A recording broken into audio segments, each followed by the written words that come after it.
কেমন সে ইন্ডিয়াতে যাচ্ছে, তার নতুন গার্লফ্রেন্ডকে নিয়ে ঘুরতে ইন্ডিয়াতে যাচ্ছে, বাট এইদিকে আমার ফেসবুক পেজে আমাকে টেক্সট পাঠাচ্ছে যে আমি ইন্ডিয়াতে যাচ্ছি, তোমাকে মিস করতেছি, আমাকে ভিডিও করে পাঠাচ্ছে আমার পেজে। যদিও আমি এগুলো কোনো রিপ্লাই করছি না, পরবর্তীতে আমি জানতে পারলাম যে অ্যাকচুয়ালি সেটা গার্লফ্রেন্ডকে নিয়ে গেছিল ইন্ডিয়াতে। তো তুমি তোমার গার্লফ্রেন্ডকে নিয়ে ইন্ডিয়াতে যাচ্ছ, আবার এইদিকে তোমার এক্স গার্লফ্রেন্ডকেও তুমি টেক্সট করতেছো, এটা তো কাইন্ড অফ চিপ, তাই না? সো গত ভিডিওতে বলেছিলাম একটা ডিভোর্সি মেয়ে, বিবাহিত মেয়ে কখনো স্বপ্ন দেখতে নাই, কখনো তাদের ভালো কিছু চাওয়ার কোনো কিছুরই অধিকার তাদের নেই। পর ডিভোর্স হওয়ার পরে যে সে এতটা বছর স্ট্রংলি করে কামব্যাক করে তার জীবনে যতটুকু সাকসেস সে নিয়ে আসছে, তারপর তার জীবনে আগমন করে এই পাপ্পি ইসলাম। পাপ্পি ইসলামের একটা পাস্ট আছে, তার এক্স মানে তার একটা রিলেশন ছিল, সেখানে ব্যাকআপ হওয়ার পর দেন সে আবার স্মৃতির সাথে জড়ায়, স্মৃতির সবকিছু জেনে বুঝেই জড়াচ্ছে, এবং কি ভালোবাসায় তারা ইন্ডিয়াতে ঘুরতে গেছে, আরো এভরিথিং মোমেন্ট তারা অনলাইনে শেয়ার করছে এবং কন্টিনিউ তারা লাইভ করে যাচ্ছে। কন্টিনিউ এটা নিয়ে অনেক তোলপাড়, অনেক এই টপিকটা নিয়ে অনেক বেশি বাড়াবাড়ি হচ্ছে, অনেক কিছুই হচ্ছে। তো তার এক্সের কথাগুলো শুনুন। হ্যাঁ, ব্রেকআপ আমি করেছি, বাট ওখানে অনেক কারণ ছিল। একটা হ্যাপি হেলদি রিলেশনশিপে অল অফ সাডেন যদি কারো মন উঠে যায়, তাহলে তো আর তাকে জোর করে রাখা যায় না। সো প্রথমবার ব্রেকআপ হওয়ার পরে অলমোস্ট 1 মান্থের মতো আমাদের কোনো রকমের কন্ট্যাক্ট ছিল না। সো 1 মান্থ পরে সে রিয়েলাইজ করে যে না, অ্যাকচুয়ালি তার লাইফে আমাকে লাগবে। তো দ্যাট টাইম আমি তখন অনেক স্টুপিড ছিলাম, আমি আবার সবকিছু ফিক্সড করে ফেলি। ব্রেকআপের 6 মাস পরে আমাকে এসে বলে তার আবার আমাকে লাগবে, এটা তো তখন পসিবল না, তাই না? আমি স্টিল নাও তাদের ব্রেকআপ হয়ে গেছে অনেক মাস আগে, আপনারা কথাগুলো শুনলেন।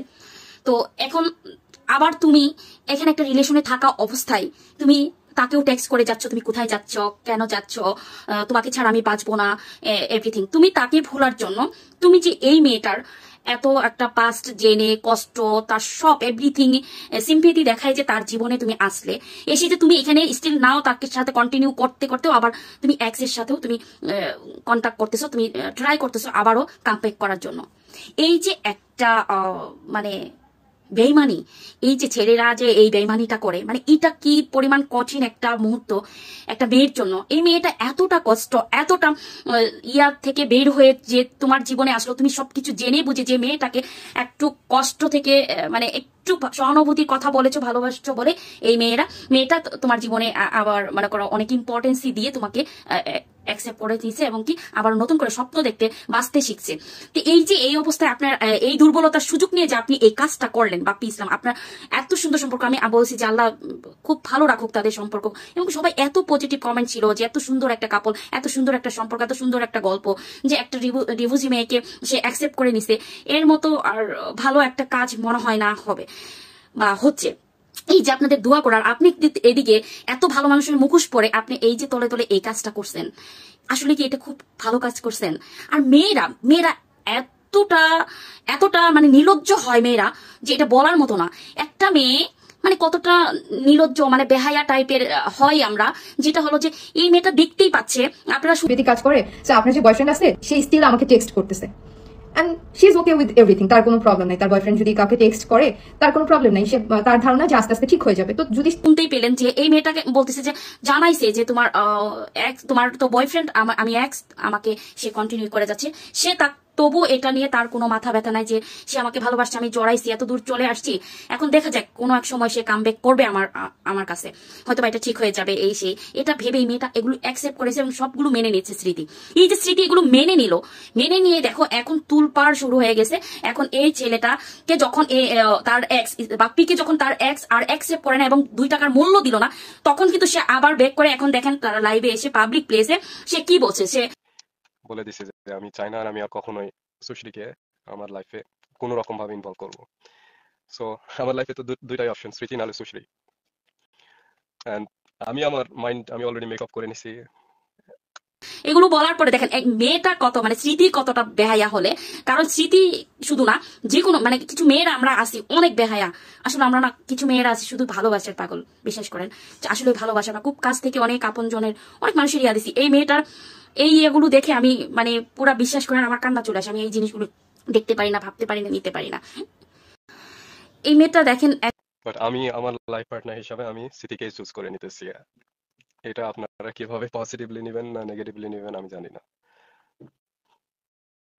অ্যাকসেপ্ট করে নিচ্ছে, এখানে এসে সবার কাছে সরি বলে বলতেছে আর কখনো আমি তার কাছে যাব না। যখন তার ফ্যামিলি এবং তাকে হস্তনস্ত করে পাবলিক প্লেসে তুলে ধরছে, তাকে সে এখন মানুষের কাছে কালার হয়েছে, এখন কিন্তু সে কি বলতেছে, এখন কিন্তু সে আবার স্মৃতিকে নিয়েই বাঁচতে চাচ্ছে, যার কোনোদিন সেই মেয়ের কাছে ফিরে যাবে না কোনোদিন, আর মানে সেই হবে তার জীবনের life partner.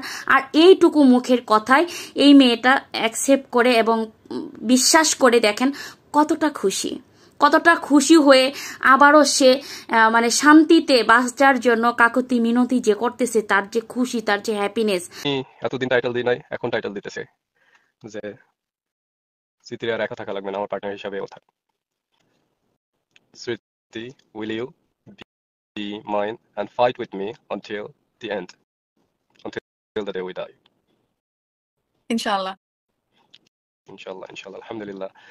Um, And I'm always with you.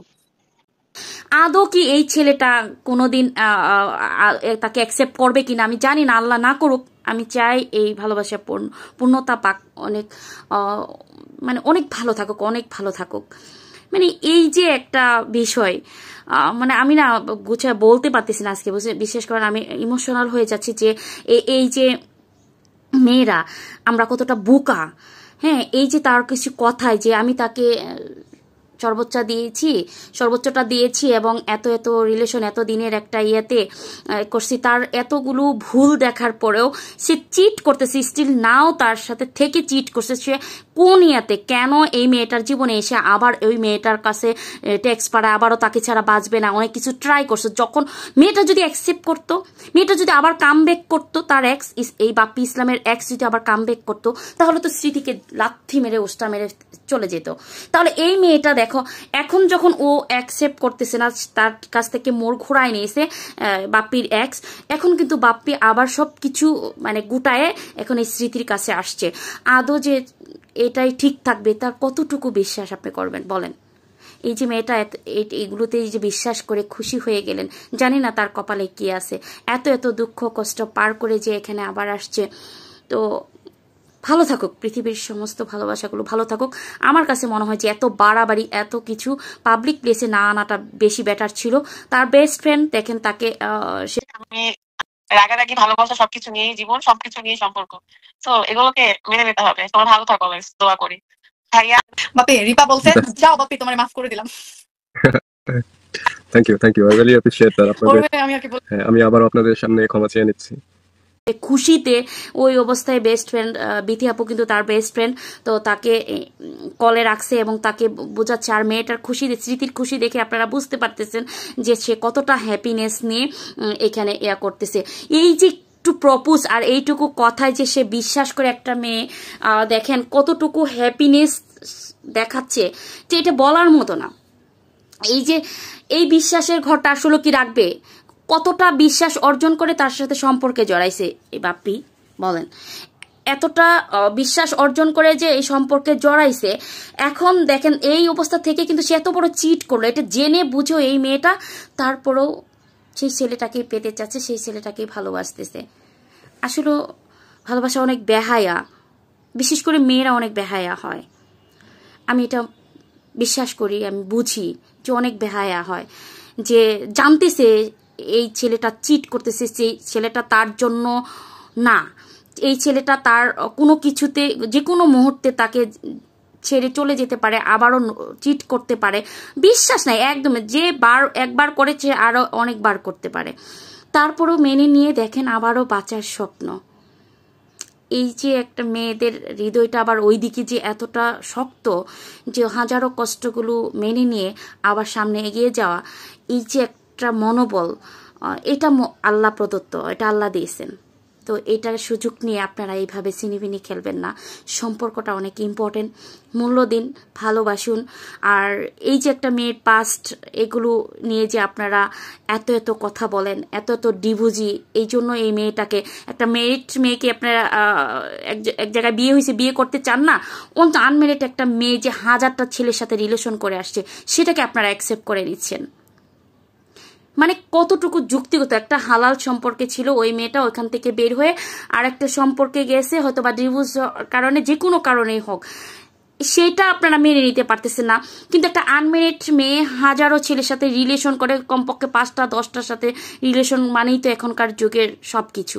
তাহলে সবকিছু সর্বোচ্চটা দিয়ে যে একজনের এতগুলোর সাথে রিলেশন করে সেই মেয়েটাকে অ্যাকসেপ্ট করতে পারতেছেন, একটা ডিভোর্সি মেয়েকে অ্যাকসেপ্ট করতে পারেন না। এই যে মাইন্ড, একটু ভেবে দেখেন যে আসলে একটা ডিভোর্সি মেয়ে একজনের সাথে ছিল, যোগী একটা ডিভোর্সি টেক থাকা মানেই সব কিছু না। তো আমি একটা কথাই লাস্ট বলবো যে স্মৃতি আপু, আপনি যেটাই করেন না কেন বুঝে শুনে করেন। সবাই ভালো থাকবেন, যে যেখান থেকে আমার ভিডিওটা দেখছেন অসংখ্য ধন্যবাদ।